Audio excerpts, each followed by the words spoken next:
माता की, कांग्रेस पार्टी की, मल्लिकार्जुन खड़गे की, सोनिया गांधी की, राहुल गांधी की, सिद्धरामಯ್ಯ की।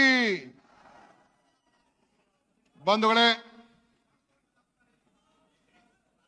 ನಮ್ಮ ರಾಷ್ಟ್ರೀಯ ಕಾಂಗ್ರೆಸ್ ಪಕ್ಷದ ರಾಷ್ಟ್ರೀಯ ಕಾಂಗ್ರೆಸ್ ಪಕ್ಷದ ಅಧ್ಯಕ್ಷರು,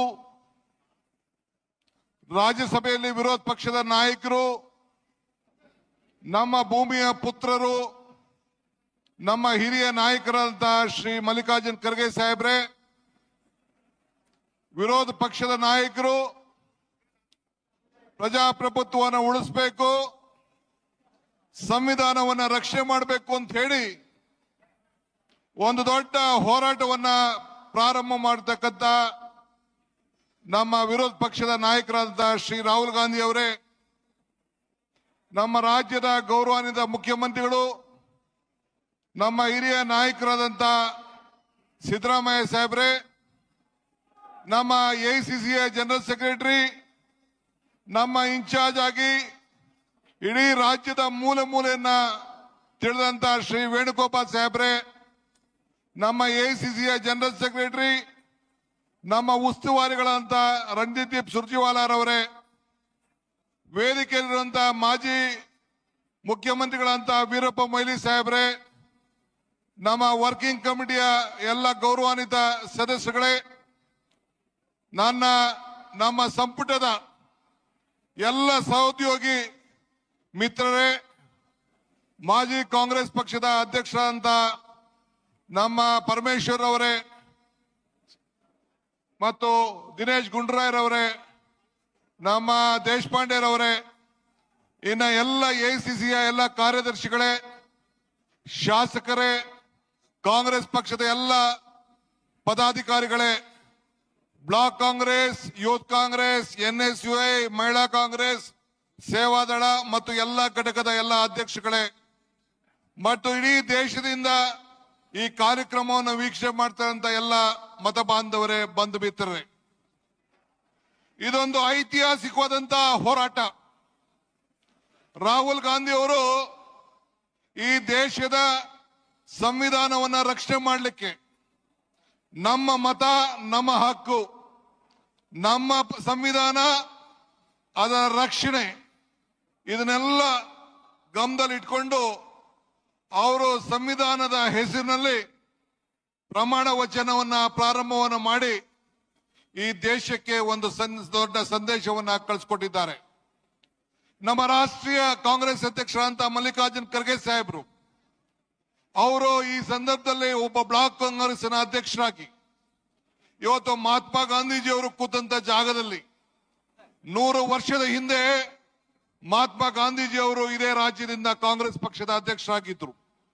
ಅವರ ಜಾಗದಲ್ಲಿ ಇವತ್ತು ಅವರು ಕೂತ್ಕೊಂಡು ಇವತ್ತು ರಾಜ್ಯದ ಕಾಂಗ್ರೆಸ್ ಪಕ್ಷಕ್ಕೆ ಮಾರ್ಗದರ್ಶನವನ್ನು ಕೊಟ್ಟು ನಮ್ಮ ಈ ರಾಜ್ಯದ ಕಾಂಗ್ರೆಸ್ ಅಧಿಕಾರಕ್ಕೆ ಬರಲಿಕ್ಕೆ ಮುಂಚೂಣಿಯನ್ನ ವಹಿಸಿದ್ರು. ಇವತ್ತು ಅವರು ಬಂದು ಈ ಒಂದು ಐತಿಹಾಸಿಕ ಕಾರ್ಯಕ್ರಮಕ್ಕೆ ಬಂದು ಅಧ್ಯಕ್ಷತೆಯನ್ನು ವಹಿಸಿದ್ದಾರೆ.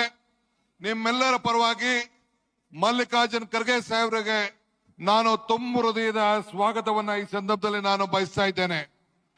ಇದಲ್ಲದೆ ಶ್ರೀ ರಾಹುಲ್ ಗಾಂಧಿ ಅವರು ಕೂಡ ನಾನು ಈ ದೇಶದ ಎಲ್ಲ ಕಾಂಗ್ರೆಸ್ ಕಾರ್ಯಕರ್ತರಲ್ಲದೆ ಈ ದೇಶದ ಮತದಾರರ ಪರವಾಗಿ, ಇಂಡಿಯಾ ಒಕ್ಕೂಟ ಅಲ್ಲ, ಇಡೀ ಎಲ್ಲ ಮತದಾರರ ಪರವಾಗಿ ಒಂದು ದಿಟ್ಟವಾದಂತಹ ಹೋರಾಟವನ್ನ ಪ್ರಾರಂಭವನ್ನು ಮಾಡಿ ಇವತ್ತು ಮುನ್ನುಡಿಯನ್ನ ಬರಿತಾ ಇದ್ದಾರೆ.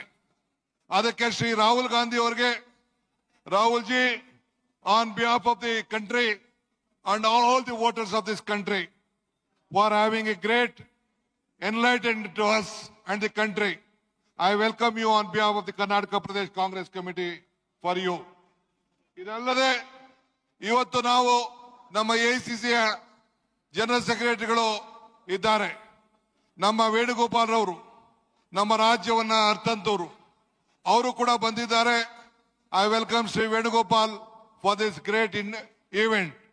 Apart from that, ಇವತ್ತು ನಮ್ಮ ರಾಜ್ಯದ ಮುಖ್ಯಮಂತ್ರಿಗಳಂತ ಸಿದ್ದರಾಮಯ್ಯ ಸಾಹೇಬರು, ಅವರು ಕೂಡ ಬಂದು ತಮ್ಮನ್ನ ಉದ್ದೇಶಿಸಿ ಈ ಒಂದು ಮತದಲ್ಲಿ ಆಗಿರಂತ ಅವ್ಯವಹಾರದ ಬಗ್ಗೆ ತಮ್ಮ ಹತ್ರ ಅನೇಕ ವಿಚಾರಗಳನ್ನು ಹಂಚಿಕೊಂಡಿದ್ದಾರೆ.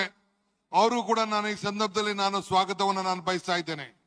ಇದಲ್ಲದೆ ನಮ್ಮ ಸುರ್ಜಿವಾಲಾ ಸಾಹೇಬ್ರು ಅವ್ರಿಗೂ ಕೂಡ ಈ ಸಂದರ್ಭದಲ್ಲಿ ಬೆಳಗ್ಗೆ ಸಾಯಂಕಾಲ ಈ ರಾಜ್ಯದಲ್ಲಿ ಅಧಿಕಾರ ಬರಲು Surjewala ji, you have fought with us last 4 years. You have been helping us to bring the party to come up power. So I welcome you on behalf of the Karnataka Pradesh Congress Committee, sir. I welcome all the Congress party leaders who are on the dais and all of them for again participating. And ನಿಮ್ಮೆಲ್ಲರೂ ಕೂಡ ಈ ಸಂದರ್ಭದಲ್ಲಿ ತಾವೆಲ್ಲ ಇಂಥ ಐತಿಹಾಸಿಕ ಕಾರ್ಯಕ್ರಮಕ್ಕೆ ಬಂದಿದ್ದೀರಿ. ನಾನು ಹೆಚ್ಚಿಗೆ ಮಾತಾಡಕ್ಕೆ ಹೋಗುದಿಲ್ಲ.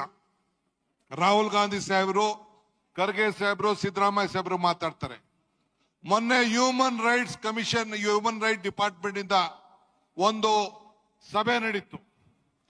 ನಮ್ಮ ರಾಹುಲ್ ಗಾಂಧಿ ಅವರು ಒಂದು ವಿಚಾರವನ್ನು ಹೇಳಿದ್ರು ಆ ಮೀಟಿಂಗ್ ನಲ್ಲಿ. ಅವ್ರು ಏನ್ ಹೇಳಿದ್ರು ಅಂತ ಅಂದ್ರೆ, ಈ ಸಂವಿಧಾನವನ್ನು ರಕ್ಷಣೆ ಮಾಡಬೇಕು, ಮತಗಳನ್ನ ಉಳಿಸಬೇಕು. ಪ್ರತಿಯೊಂದು ಹಾಸ್ಪಿಟಲ್ ನಲ್ಲಿ ಯಾವ ರೀತಿ ಒಂದು ಬ್ಲಡ್ ಬ್ಯಾಂಕ್ ಇದೆ, ಅದೇ ರೀತಿ ಒಂದು ಲೀಗಲ್ ಬ್ಯಾಂಕ್ ಅನ್ನ ಮತಗಳನ್ನ ರಕ್ಷಣೆ ಮಾಡಲಿಕ್ಕೆ ಪ್ರತಿಯೊಂದು ಅಸೆಂಬ್ಲಿ ಕ್ಷೇತ್ರದಲ್ಲೂ ಕೂಡ ಒಂದು ಲೀಗಲ್ ಬ್ಯಾಂಕ್ ಅನ್ನ ಪ್ರಾರಂಭ ಮಾಡಬೇಕು ಅಂತೇಳಿ ಅವರ ಮಾರ್ಗದರ್ಶನ ಕೊಟ್ಟಿದ್ದಾರೆ. I agree Rahul ji. On the legal day which we had a meeting, you guided us how an hospital will have a blood bank. On the same issue, you should have a legal bank to protect the voters and the constitution of this country. So I am giving a call, as you rightly said, to all our party cadres, that every assembly segment should have a legal bank so that you protect the constitution and enlighten the voters. ಆದ್ರಿಂದ ಇದನ್ನ ಮಿಕ್ಕಿದ ವಿಚಾರಗಳನ್ನ ಅನೇಕ ಸಂದರ್ಭದಲ್ಲಿ ನಾನು ಹಂಚ್ಕೊಳ್ತಾ ಇರ್ತೇನೆ. ನಾನು ಜಾಸ್ತಿ ಮಾತಾಡಕ್ ಹೋಗೋದಿಲ್ಲ. ಈಗ ನಮ್ಮ ರಾಜ್ಯದ ಮುಖ್ಯಮಂತ್ರಿಗಳು ಮಾತಾಡ್ತಾರೆ. ರಾಹುಲ್ ಜಿ ಒಂದು ಈಗ ತಮ್ಮನ್ನು ಉದ್ದೇಶಿಸಿ ನಮ್ಮ ರಾಜ್ಯದ ಗೌರವಾನ್ವಿತ ನಮ್ಮ ರಾಷ್ಟ್ರದ ನಾಯಕರಾದಂತಹ ಶ್ರೀ ರಾಹುಲ್ ಗಾಂಧಿ ಅವರು ಮಾತಾಡ್ತಾರೆ. ಅದಾದ ಮೇಲೆ ಬೇರೆ ನಾಯಕರುಗಳು ಮಾತಾಡ್ತಾರೆ. ತಾವೆಲ್ಲ ಕೇಳಬೇಕು ಅಂತ ಹೇಳಿ ನಾನು ಪ್ರಾರ್ಥನೆ ಮಾಡ್ತಾ ಇದ್ದೀನಿ.